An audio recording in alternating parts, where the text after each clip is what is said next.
भाई जी, अगर बात की जाए दिल्ली की, तो दिल्ली में जो मुस्लिम इदारे ख़ास तौर से उर्दू एकेडमी और जो दूसरे दिल्ली वक्फ बोर्ड हैं और दूसरे जो बात की जाए दिल्ली माइनॉरिटी कमीशन है, ये सारे महकमे पिछले काफ़ी समय से, ये दोनों तो महकमे अभी खाली हुए हैं, लेकिन जो दिल्ली उर्दू एकेडमी है वो एक लंबे समय से खाली है। क्या लगता है, क्या वजह इसकी मानते हैं आप? मुझे कुछ भी नहीं है। केजरीवाल अगर चाहें तो पढ़े लिखे लोग बहुत हैं। जामिया मिलिया इस्लामिया है, दिल्ली यूनिवर्सिटी है, इनके प्रोफेसर हैं और पढ़े लिखे लोग हैं। दिल्ली वालों में बहुत बड़े बड़े लोग हैं। उनको चाहे बनाना चाहे, लेकिन उनको कोई दिल्ली में बेवकूफ़ आदमी नहीं मिल लिया जिसको वो वाइस चेयरमैन बना दें। जैसे इससे पहले ताज हसन को बनाया था, इसी तरह माइनॉरिटी कमीशन में जो है जाकिर खान को बना दिया। कहाँ उसके अंदर जफरुल इस्लाम साहब, कमर अहमद IPS, और कहाँ कमाल फारूक जैसे लोग, और कहाँ जाकिर खान जैसे को बना दिया था। इनको जो है मुसलमानों की कोई फिक्र नहीं है, इनको सिर्फ मुसलमानों का वोट लेना है। इन्होंने जो उसको एक मिनिस्टर बना रखा है, उसको भी कोई मुसलमानों की परवाह नहीं है, ना मुस्लिम इदारों में नुमाइंदगी का कोई चक्कर है। आप देखिए, जो इनके फाउंडर मेंबर थे मुसलमान, अगर उन्हीं में से वो किसी को एक को वाइस चेयरमैन बना देते तो उर्दू एकेडमी और उर्दू दा खुश हो जाते, क्योंकि उर्दू एकेडमी का काम उर्दू को तरक्की और तोसी देना है, ना कि ये एक खूबसूरत कमरा है। आज इसको खूबसूरत कपड़ों का रूप दे दिया गया। आप देखते हैं हज कमेटी है, उर्स कमेटी है, और मालियाती अक़लियती ये जो है कमीशन है, और इसी तरह के जो अक़लियती कमीशन है, और भी इदारे बहुत से मुसलमानों के हैं जो ये नहीं बनाना चाहते। और ख़ास करके जब इन्होंने आए थे तो इन्होंने कहा था कि हम उर्दू को तरजीह देंगे, तरक्की देंगे और उर्दू को बढ़ावा देंगे।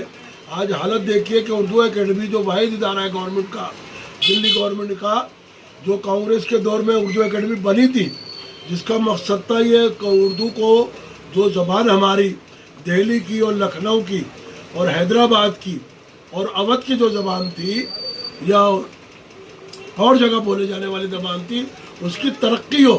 आज उसको बाले ताक रख दिया। सैकड़ों जो है लोगों को जो है दूसरी एकेडमियों में ज़्यादा सिंधी एकेडमी बना दी जी, जिसका कोई ताल्लुक नहीं है। उसका चेयरमैन भी है, वाइस चेयरमैन भी है, सेक्रेटरी भी अच्छा काबिल है। पंजाबी एकेडमी वो भी बना दी गई। अब वो मैथिली बनाई है इन्होंने। अब समझ नहीं आता, जो सबसे बड़ी बोली जाती है ज़बान, उर्दू ज़बान, जिसको हिंदू, मुसलमान, सिख, ईसाई, बौद्ध, पारसी सब बोलते हैं, और उसकी अक्सरियत है। 60% दिल्ली के अंदर उर्दू तलफ़ुज़, उर्दू अल्फाज का इस्तेमाल होता है। उसकी तरक्की की फिक्र नहीं है केजरीवाल को, और सबसे बड़े मसीहा बने हुए। आज उर्दू एकेडमी की हालत ये, ना स्टाफ है उसके अंदर, ना कोई परमानेंट सेक्रेटरी है, ना प्रोग्राम इंचार्ज है। एक लेडी है, वो भी गैर मुस्लिम है, उसको सारे अख्तियार दे रखे हैं। यानी हद ये है, वो असिस्टेंट सेक्रेटरी भी है।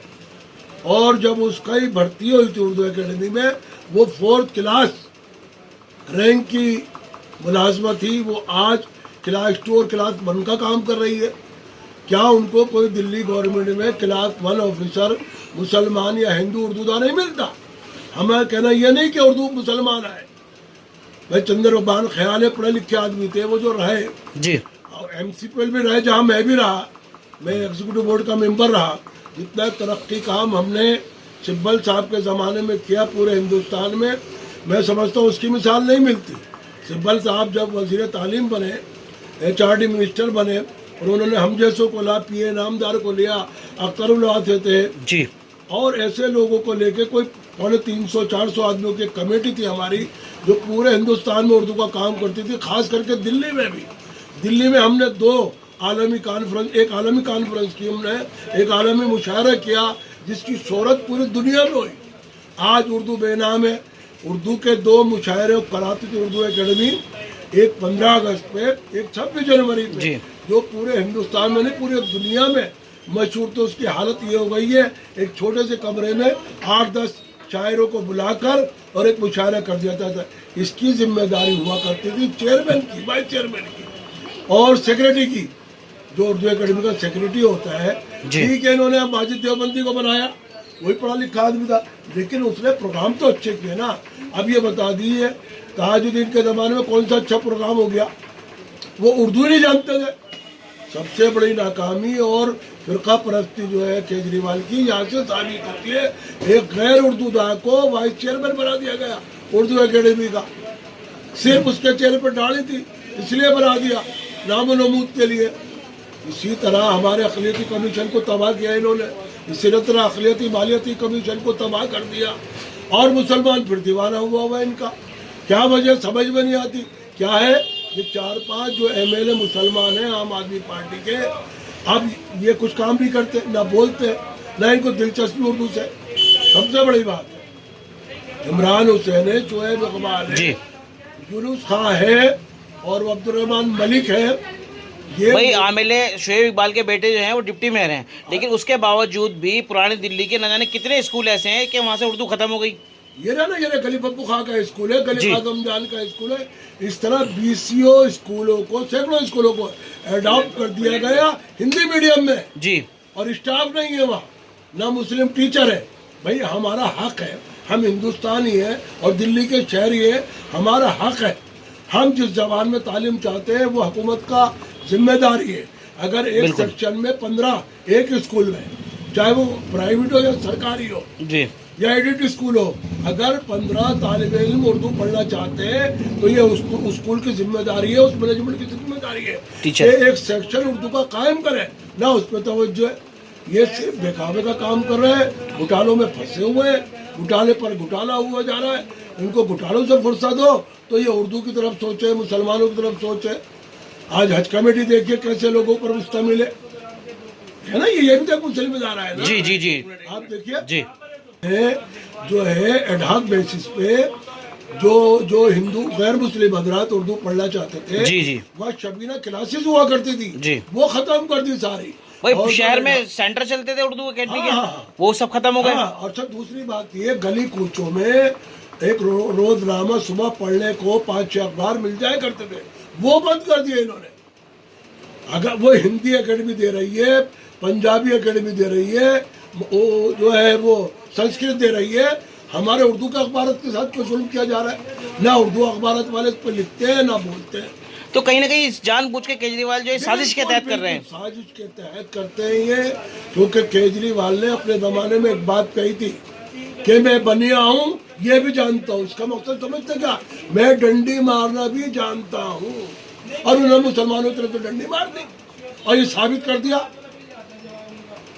मुसलमानों का जो तरक्याती काम है उसकी तरफ तो हमारी अभी मुसलमानों की तवज्जो भी नहीं है, लेकिन जो मुस्लिम इदारे कम से कम हमें वो तो दे दीजिए। अब इसी तरह इमामों का मसला है जी, 18 महीने कर दिया अमानतुल्लाह के जरिए वोट लेने के लिए जी, जो इमाम थे वक्फ बोर्ड के, उनसे दरखास्त की गई ये मस्जिदों में से अपने ऐलान करे कि भाई आम आदमी को वोट दे। आज जिन इमामों ने इनकी सरकार बनवाई, आज उनके साथ विश्वासघात कर रहे हैं। 18 महीने की सैलरी, 18 2 साल हो गए, 18 महीने तो गुजर गए जी, ये आप पुरानी बात कर रहे हैं। 18 अब तो ये 2 साल के करीब हो गए, जिनको तनख्वाह नहीं कहनी चाहिए, ये लफ्ज़ तनख्वाह अलाउंस बोलते हैं, हम इनको अलाउंस मिलता है, वो भी इसलिए कि वो 5 वक्त नमाज पढ़ाने के बाद वहीं ठहरते हैं मस्जिदों में जी, इसीलिए उनको कहा जाता है उनका कोई पुरसान हाल नहीं है। हमारा एक मदरसा है, मदरसा आलिया, जो कदीम है, 250-300 साल पुराना है, वहाँ के असातिज़ा को जो है तनख्वाह नहीं मिल रही। इसी तरह का हाल जो है, जो लाइब्रेरी थी हमारी उर्दू की, जैसे हरदयाल लाइब्रेरी है, वो बंद कर दी गई हमारे तबलीगी महाराज में से। बारहदरी के अंदर हरदयाल लाइब्रेरी थी।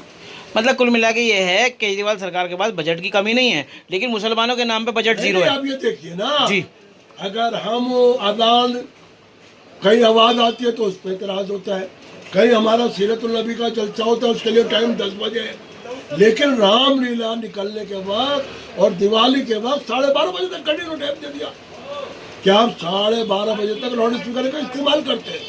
भाई सीधा सीधा केजरीवाल को कहना चाहिए था, ईद मिलादुल नबी का जुलूस निकलता है, रमजान आते हैं हमारे, ईद आते हैं, सबका कहते हैं भाई त्योहारों को टाइम पे जो है हम 12:30 बजे तक की आपको छूट देते तो बात समझ में आती है। एक विशेष अधिकार के जिससे वो खुद आते हैं और उनका पूरा मंत्रालय आता है, सिर्फ एक मुसलमान को छोड़ के, वहाँ ना कोई डिप्टी स्पीकर मुसलमान है, न किसी कोई बड़ी कमेटी का कोई चेयरमैन मुसलमान है, केवल एक मंत्री है।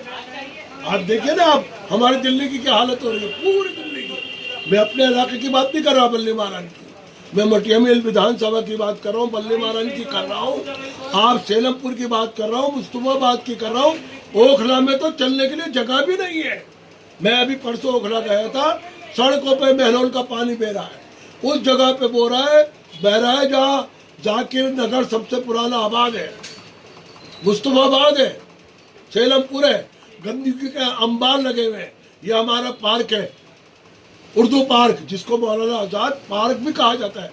असली नाम उसका उर्दू पार्क तो अलग है, लेकिन जो मौलाना आज़ाद के चारों तरफ है उसको कहते हैं मौलाना आज़ाद, यानी मौलाना आज़ाद अबुल कलाम आज़ाद, जिन्होंने हर जबान की तरक्की के लिए काम किया। वहाँ देखिए आप जा नहीं सकते, नाक में बगैर कपड़ा रखे आप गुजर नहीं सकते। आप झूठे बयान देते हो कि जी हमने जो है दिल्ली को चमन बना दिया, गुलदार बना दिया। सैकड़ों दफा हमने अखबारत में दे दिया, दिखा दिया कि भाई जामा मस्जिद की तरफ तैयारी करो। अभी इन्होंने 26 लाख पौधे लगाए, क्या 4 पौधे इन्होंने कभी जामा मस्जिद पर या उर्दू पार्क में आन के भी लगाए? गोपाल राय ने। मतलब कुल मिला के ये है कि साजिशन मुस्लिम इलाकों को बिल्कुल दानिस्ता तौर पर, जी बिल्कुल दानिस्ता तौर पर हमारी तमाम मसाजिद के बाहर कूड़ों का ढेर रहता है, कोई एहतमाम नहीं होता। रमजान में भी एहतमाम नहीं होता। अब तो बात छोड़ दीजिए, अब यहीं की बात कर लीजिए, नवाब वाली मस्जिद के पास 5 महीने को अगर रास्ता नहीं मिल रहा चलने के लिए, आने के लिए। कल भी मेरा पैर मुड़ गया इनका। ऐसी सड़क बनाते रात को पूरा ढंडोरा पीट देते हैं और रास्ता ब्लॉक करके और लोगों को परेशान का बहस बनाते हैं। चांदनी चौक बंद है, अब बताइए पुरानी दिल्ली वाला किधर से आएगा? चावड़ी बाजार जाम है, हौस काजी अजमेरी गढ़ जाम है, खारी बावली जाम है, स्टेशन हमें जाना है, जा नहीं सकते हम, किधर से जाए? मजबूरन पैदल जाते हैं और सड़क पार करते हैं, फिर वहाँ से 30 रुपये का रक्षा करना पड़ता है। ये क्या हालत बना दी इन्होंने। मैं चाहता हूँ दिल्ली के मुसलमानों को सोचना चाहिए, और बिलखुसूस दिल्ली के अवाम, चाहे वो हिंदू हो या मुसलमान हो, सिख हो या ईसाई हो, सबको सोचना चाहिए हमें दिल्ली को कैसे बचाना है। सबसे बड़ा सवाल दिल्ली में आज जो है वो है अनऑथराइज्ड कंस्ट्रक्शन, अनऑथराइज्ड जो नाजायज तामीरात हो रही हैं, चाहे एमएलए हो, मिनिस्टर हो, चीफ मिनिस्टर हो, काउंसलर हो, मेयर हो, डिप्टी मेयर हो, सब मुलविस है। उनको सिर्फ एक काम बाकी है आम आदमी पार्टी की सरकार में कि कितने जल्दी बिल्डिंग खड़ी होगी, 5 माला 6 माला, और फिर सारा हमारा जो है आर्कलाइज है उसको तबाह कर दिया। जितने पुराने मकान आते हैं, हिस्टोरिकल इमारतें हैं, खत्म करके बिल्डिंगें बन रही हैं, सब खत्म कर दिया गया। बल्ली महारान में 4-5 हिस्टोरिकल मकानों को तोड़ के मल्टीपर्पज बिल्डिंगें बना दी गई हैं। और क्या कहें हम इससे ज्यादा आपको? हम सिर्फ मातम कर सकते हैं, ये रह गए। और क्या करें, किससे फरियाद करें भाई? कारपोरेशन इनके पास है, दिल्ली सरकार इनके पास है, पुलिस के महकमे के पास तामीरात का महकमा आता नहीं है, हमें एंड करके डाल दिया। यहाँ देखिए कितना जो अस्थमा के मरीज हैं वो रह नहीं सकते, हम जैसे भी लोग रुमाल लगा कर कपड़ा चलते हैं और कोई सुनवाई नहीं है, ना कोई फोकिंग होती। कहते हैं जी हमने बहुत यहाँ शांति कर दिया, फुहारे लगा दिए, कहाँ लगा दिए। देखिए ना आज क्या हो रहा है, दिल्ली का क्या हाल है। चल नहीं सकते आप मुस्लिम इलाकों में, नहीं जर्नल इलाकों में, बाजार सीताराम में देख लीजिए, अगर कोई महिला जो है, औरत अगर दिनों से है तो वो चल के तो उसका बच्चा ज़ाया हो जाता है। सैकड़ों उदाहरण दे दूंगा मैं आपको, जाते जाते रास्ते में उसकी तबीयत खराब हो जाती है, हार्ट पेशेंट है, डायबिटीज है, हम लोगों को चलना परेशानी है। क्या करें, मजबूरी किससे कहें? बार बार मंत्रियों की तरफ तवज्जो दिलाते, काउंसलर की तरफ तवज्जो दिलाते, अपने बल्ली महाराज को दिखाते हैं हम। मुझे 2 साल हो गए कहते सड़क बने 2 साल हो गए, महनों के चारों तरफ अभी तक मसाला नहीं लगा है, उसका मेंटेनेंस नहीं किया गया। मैंने इंजीनियर से, एग्जीक्यूटिव इंजीनियर से, जूनियर इंजीनियर से, सबसे कहा, बल्कि अभी 20 रोज पहले कहा मैंने, कोई सुनवाई नहीं।